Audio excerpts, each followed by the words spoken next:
or propaganda.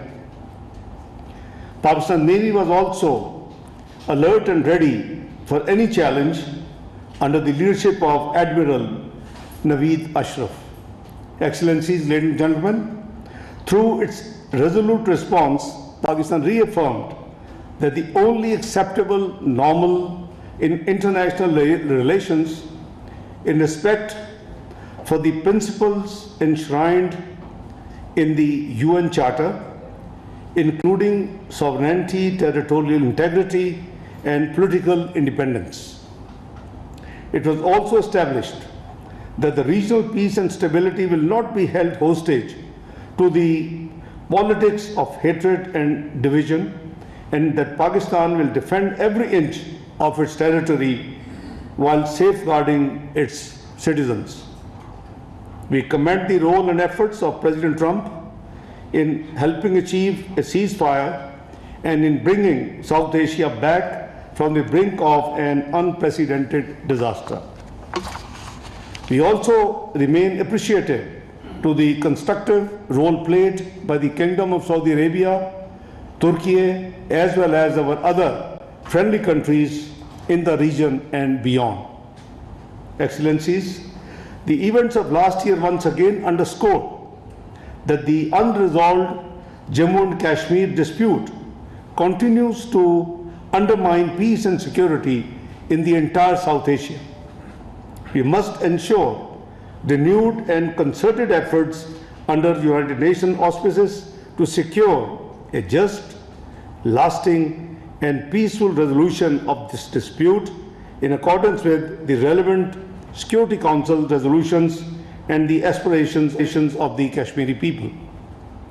India's illegal and unilateral decision to hold in abeyance the Indus Water Treaty and its weaponization of water is also a matter of great concern for the international community. The treaty provides basis for such unilateral actions.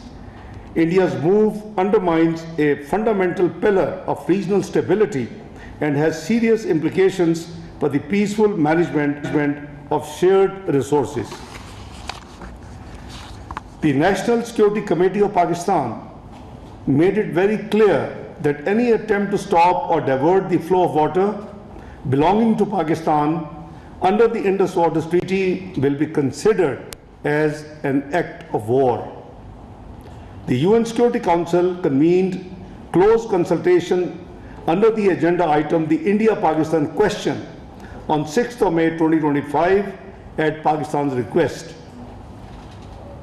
Pakistan's position was reflected in the Council's deliberations as members expressed deep concern over the growing risk of escalation and emphasized the urgent need for restraint and de-escalation, including concerns regarding attempts to undermine the Indus Water Treaty. Excellencies, ladies and gentlemen, Pakistan's position also received an authoritative international validation in December 2025 when UN Special Rapporteurs and independent experts confirmed in a formally released report that India's use of force inside Pakistan following the 22nd of April Pahalgam incident violated international law and risked escalating a volatile region which could have a very serious conflict between the two nuclear-armed states. Beyond India's unilateral decision to hold the Indus Water Treaty in abeyance and its attempt to politicize shared water resources, Pakistan has observed a concerning pattern of irregular and unexplained fluctuations in river flows over the recent period, raising serious questions regarding compliance with established treaty obligations. Earlier in April 2025, we have twice observed unusual abrupt variations in the flow of the river Chenab, first between 30th of April and 21st of May 2025, and then again between 7th and 15th of December last year. More recently, on 2nd of May 2026, the flow of the river Jhelum was observed to rise sharply within a short span of time before dropping again significantly within the same time. Similarly, during 2nd and 3rd of May 2026, unusual and unexplained variations were recorded in the river Chenab, including a marked decrease in flow during the early hours of 3rd of May 2026, well below expected seasonal levels. Excellencies, ladies and gentlemen, these developments taken together reflect a worrying pattern of irregularity and underscore the urgent need for full transparency, uninterrupted data sharing, and strict adherence to all notification and operational obligations under the Indus Water Treaty. We hope that India will draw the appropriate lessons from the events surrounding its actions and Pakistan's response under Marka-e-Haq. First, any misadventure against Pakistan will be met with full might, resolve, and determination. Second, the legitimate struggle of the Kashmiri people for self-determination cannot be suppressed by the Indian occupation. Instead of externalizing blame for its ongoing suppression of Kashmiri people, India must take immediate and meaningful steps towards a just settlement of the Jammu and Kashmir dispute in accordance with relevant UN Security Council resolutions and the aspirations of the Kashmiri people. Third, durable peace in the South Asia can only be built on equality, mutual respect, and peaceful resolution of disputes. India's persistent reliance on unilateralism and jingoism are a threat to regional peace and stability. Excellencies, Pakistan remains a firm believer in the enduring relevance of multilateralism and the peaceful resolutions of all disputes. We support universal and consistent adherence to the principles of UN Charter, including self-determination, the non-use or threat of force, and the peaceful settlement of disputes. These principles are not only abstract ideals, these are essential foundations for sustaining global peace and stability. Pakistan's current membership of the UN Security Council provided us an important opportunity to advance principled, balanced, and constructive engagement on issues of international peace and security. As an elected member, Pakistan has focused on bridging divides, promoting dialogue, and strengthening the role of elected members through more transparent and inclusive working methods. During its presidency of the UN Security Council in July 2025, Pakistan convened a high-level ministerial debate on promoting international peace and security through multilateralism and the peaceful settlement of disputes. The unanimous adoption of Resolution 2788, after many years there was a unanimous resolution in the Security Council during our presidency, further underscored this commitment, marking a concrete outcome of its efforts to strengthen multilateral approach to conflict prevention and resolution. Pakistan has consistently emphasized that unresolved and protected disputes, particularly those involving foreign occupation or the denial of self-determination, remain among the gravest threats to the international peace. Excellencies, ladies and gentlemen, durable peace cannot be achieved through force or coercion. Justice, respect for fundamental rights, particularly the right of self-determination, the peaceful settlement of disputes, and the faithful implementation of the UN resolutions remain indispensable to sustainable global stability. Guided by these principles, Pakistan has actively worked to strengthen cooperation across multilateral platforms available on the globe. During our presidency of the Council, Pakistan convened a briefing on enhanced cooperation between United Nations and Organization of Islamic Cooperation (OIC), underscoring the importance of closer coordination among multilateral institutions in addressing shared challenges and advancing common objectives.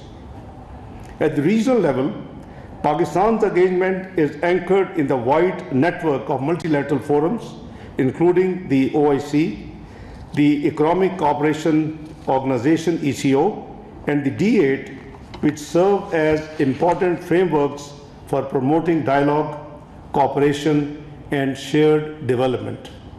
Excellencies, ladies and gentlemen, Pakistan looks forward to assuming the upcoming ECO chairmanship of the Council of Foreign Ministers and the ECO Summit in 26-27. This will provide an important opportunity to further advance regional economic integration and connectivity. Pakistan also continues to play an active and constructive role within Shanghai Cooperation Organization SCO. Pakistan will assume the chair later this year and will host the summit of the heads of state next year in 2027.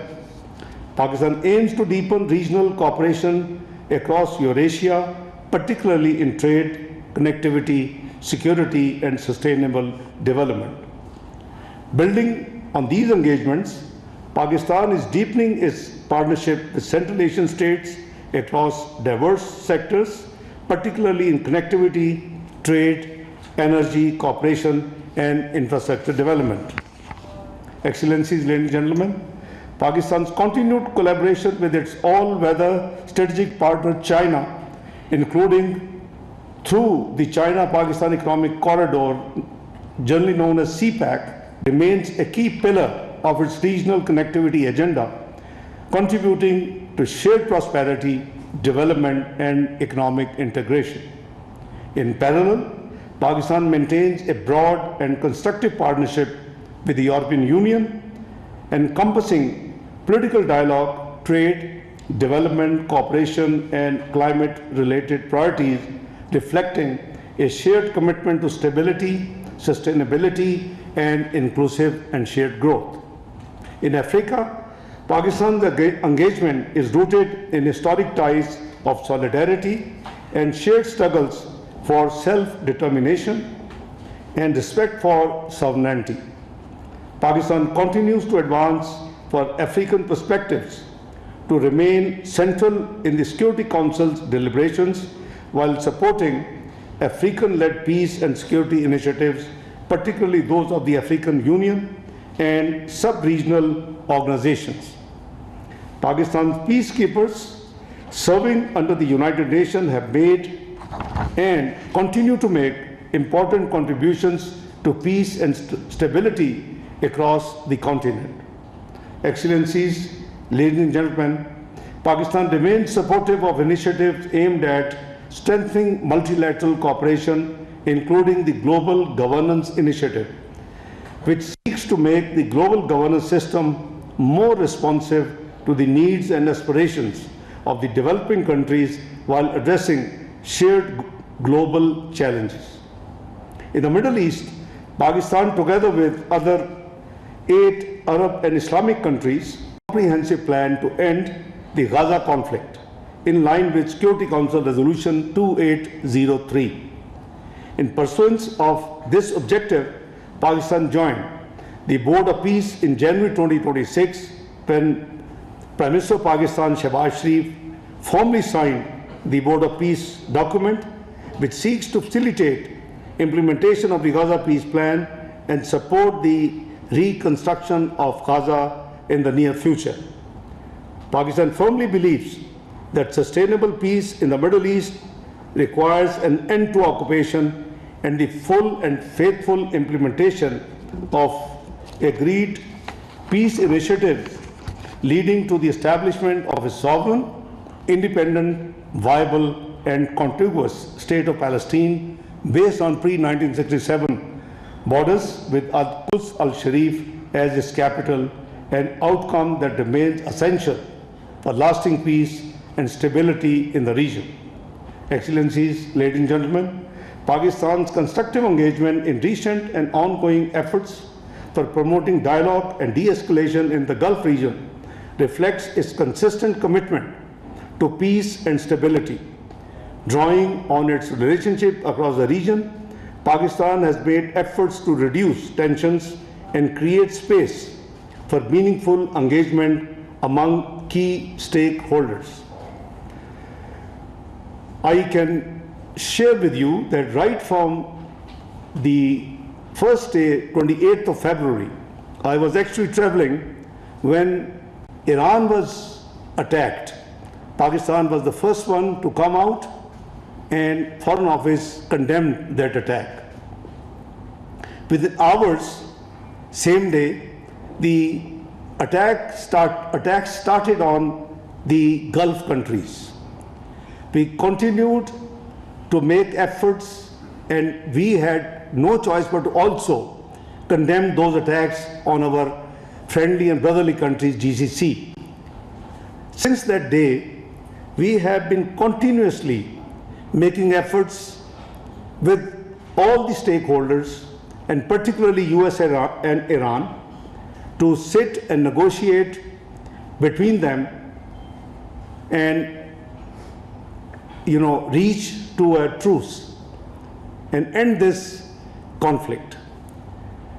As you are all aware, that eventually, after a gap of 47 years, during which the two parties never agreed to sit together and have direct dialogues, Pakistan managed, and Pakistan was able, as a result of its untiring efforts led by Prime Minister Mohammad Shahbaz Sharif and supplemented by Field Marshal Sayyid Asim Munir and the Foreign Office of Pakistan, we managed to get them to hold direct talks after 47 years in this very beautiful city of Islamabad. It was a marathon session of 21 hours, which started in the afternoon of 10th and ended early hours of 11th of April. I'm happy to say that things proceeded and progressed very, very positively, but the parties needed to go back to their capitals and the leadership for the consultation. So they left on 11th. We as facilitator and mediator tried to do a duty for the region and beyond. I think they made very good progress by 11th morning, but as I said, they had to leave and consult. What did we achieve? At least, even before the negotiations started, we managed to convince for a ceasefire. So the ceasefire later on was extended, and a third extension, second extension, and a third extension. What is our objective and aim is to continue to convince both sides as an honest facilitator and mediator to negotiate and reach a peaceful settlement. This is need for the region. This is need for the globe. This is need, for the economy of the world. Whatever has happened so far, it has already dented your global GDP to a great degree. It's not me, it's the international financial institutions who are saying this thing. So, the way the prices of energy have shot up. The affordability of the common man has become fairly difficult. The supply chain has been disrupted. So, the end of this conflict is the goal and the aim. As facilitator, and I want to acknowledge all those countries, all the multilateral institutions who actually reached out to Pakistan and were kind enough to support this initiative, has expressed their willingness to assist wherever it is required. Since 28th of February, I, as Foreign Minister of Pakistan, have the pleasure of speaking to or receiving calls from 121 colleagues, my colleague foreign ministers. Between India and Pakistan was, you'll be amazed, my calls was around 60. It's already crossed the double of you can see the seriousness of Pakistan in making all the sincere efforts to get the two parties to reach to a truce and end this this conflict, which is hitting almost everybody directly or indirectly in the region and beyond. So, Excellency, I just wanted to avail this opportunity. Most of those calls are to my colleagues sitting here in the Foreign Office, to their foreign ministers or deputy prime ministers, my colleagues. And as I said, UN Secretary General, European Union Vice President, you name a country and it would be in our list. So the entire consultative process is aimed at getting this conflict over as soon as it can be done. So obviously it takes two to tango. We are doing our best, and we are very hopeful that, God willing, Pakistan will succeed with the efforts, with the wishes, with the messages of all of your capitals. During this entire process, I had an opportunity. I was invited by my great friend, Foreign Minister Wang Yi, to Beijing for a day to consult on the matter. And I'm sure most of you would have seen during the one-day deliberations on this issue, conflict in the Middle East, US-Iran conflict, we managed to come up with 5 points peace initiative for the region, which actually was supported by dozens of countries over the phone, through the messages. Objective: just work for the global peace and bring back, the lost prosperity, the economic viability, the within the reached prices of the energy, which has become almost doubled in this whole process. So Pakistan is, I would say, is discharging its duty as a member of the global community to do our best, and we greatly acknowledge, all our friendly countries who have been supporting and encouraging us to continue this effort, whether it is Central Asian states, whether it's South Asia, the West Asia, the Middle East, you name it, the Europe, Americans, everywhere. So from Australia to Canada to everywhere, we have been in touch on regular basis. So objective is common, as that this this conflict ends in a dignified manner. It should be win-win, obviously, because of the sensitivity of the matter.